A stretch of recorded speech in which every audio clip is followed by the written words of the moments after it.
आप सभी व्यूवर्स का हमारे यूट्यूब चैनल में स्वागत है, वेलकम है। दोस्तों, इस वीडियो के जरिए हम आप लोगों को बिहार एसटीटी के जो आपत्ति वाले प्रश्न हैं उनके बारे में हम बताएंगे कि किन प्रश्नों पर आप लोग आपत्ति दर्ज कर सकते हैं।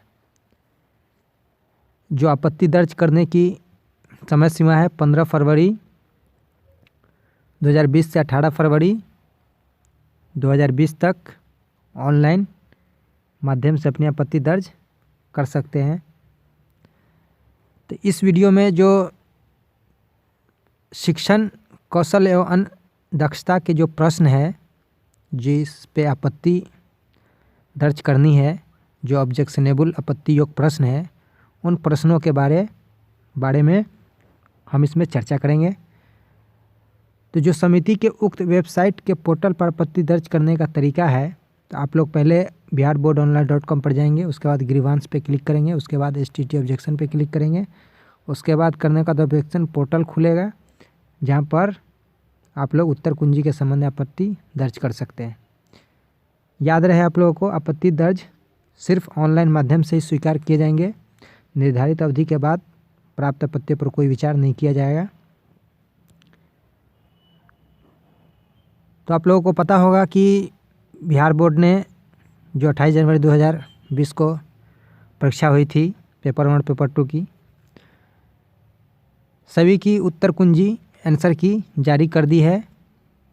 और यह उत्तर कुंजी आप लोगों को वेबसाइट पे 15/2/2020 से 18/2/2020 तक अपलोड रहेगा। और इसी अवधि के बीच में आप लोग आपत्ति दर्ज कर सकते हैं।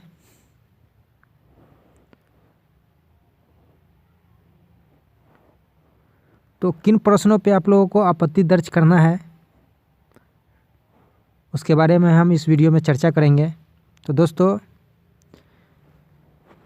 ये शिक्षण कौशल एवं अन्य दक्षता का प्रश्न है। व्यवहारवादी विचारधारा के अनुसार एक शिक्षक होता है।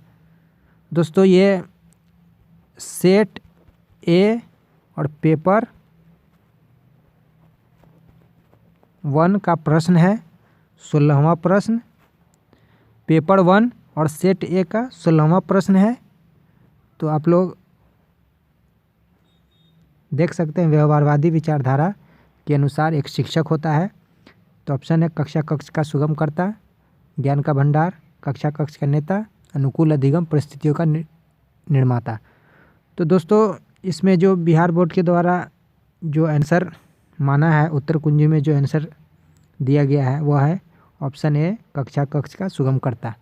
लेकिन एक ऑप्शन ये भी बनता है, एक सही आंसर ये भी है, अनुकूल अधिगम परिस्थितियों का निर्माता। क्योंकि एक शिक्षक जो होगा वह विभिन्न परिस्थितियों के अनुसार जो भी कक्षा कक्ष का जो भी गतिविधियां होगी उसको अनुकूल बनाएगा और उसको अनुकूल बनाने की तरफ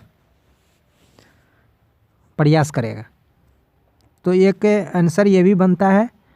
और आंसर की में तो ऑप्शन ए है, एक कक्षा कक्ष का सुगमकर्ता। तो ये भी एक ऑब्जेक्शनेबल क्वेश्चन है, आपत्ति योग्य प्रश्न है। इस पे आप लोग आपत्ति करें और 1 नंबर हो सकता है आप लोगों को मिल जाए। और जिन दोस्तों का 1 नंबर से शॉर्ट कर रहा होगा तो उनको मिल जाने से वह पास हो जाएंगे। और दूसरा प्रश्न है, एक प्रश्न ये भी है, सेट ए का 18वां प्रश्न पेपर 1 का, शिक्षा में मनोविज्ञान का मुख्य योगदान किसमें निहित है? ज्ञान समाज की आवश्यकताओं की पूर्ति में, सामाजिक रीति रिवाजों को संरक्षित करने में, अध्ययन की सफल विधियों की पहचान करने में, अध्यापन कला के लिए वैज्ञानिक आधार प्रदान करना। तो दोस्तों, उत्तर कुंजी में जो आंसर दिया गया है वो ऑप्शन सी है, अध्ययन की सफल विधियों की पहचान करने में। लेकिन एक आंसर ये भी हो सकता है, अध्यापन कला के लिए वैज्ञानिक आधार प्रदान करना। तो ये भी एक आंसर सही होने की संभावना है तो आप लोग इन प्रश्न पे भी आप लोग आपत्ति करें। तो ये कुल 2 प्रश्न है शिक्षण कौशल एवं अन्य दक्षता के अंतर्गत। इन 2 प्रश्नों पर आप लोग आपत्ति दर्ज करें। उम्मीद करते हैं कि इस पे नंबर बढ़ने की संभावना है और जो दोस्त 2 नंबर से पिछड़ रहे होंगे, 1 नंबर से पिछड़ रहे होंगे, उनका नंबर बढ़ जाएगा और वह पास हो जाएंगे। तो अगर ऐसा कुछ भी ऑब्जेक्शनेबल क्वेश्चन, आपत्ति योग्य प्रश्न मेरे सामने आता है और हम ढूंढने का प्रयास करेंगे और आप लोगों तक पहुंचाने की हम कोशिश करेंगे।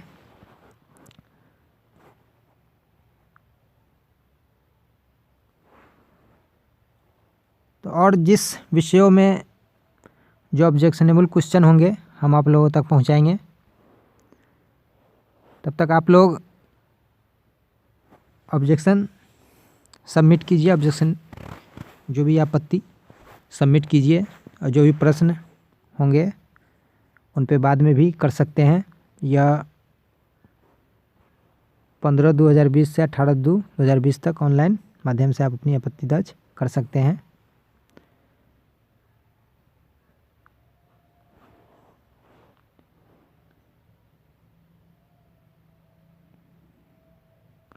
जो भी सेट हो आप अपने सेट के हिसाब से प्रश्नों का सीरियल नंबर ज़रूर मेंशन करें। और एक बात ज़रूर ध्यान दें कि जो भी प्रूफ हो, साक्ष्य हो, जो भी ऑब्जेक्शनेबल क्वेश्चन है उसके साथ ज़रूर इनक्लोज करें।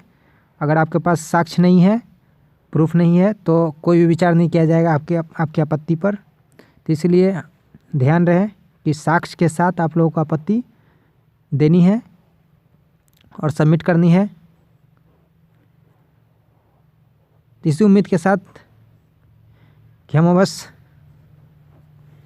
आप लोग तो फिर हाजिर होंगे।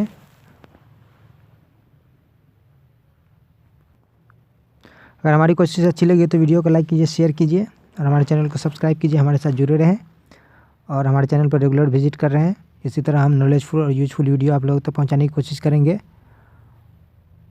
और जो भी जानकारी होगी उससे हम अवगत कराने की कोशिश करेंगे। वीडियो देखने के लिए धन्यवाद।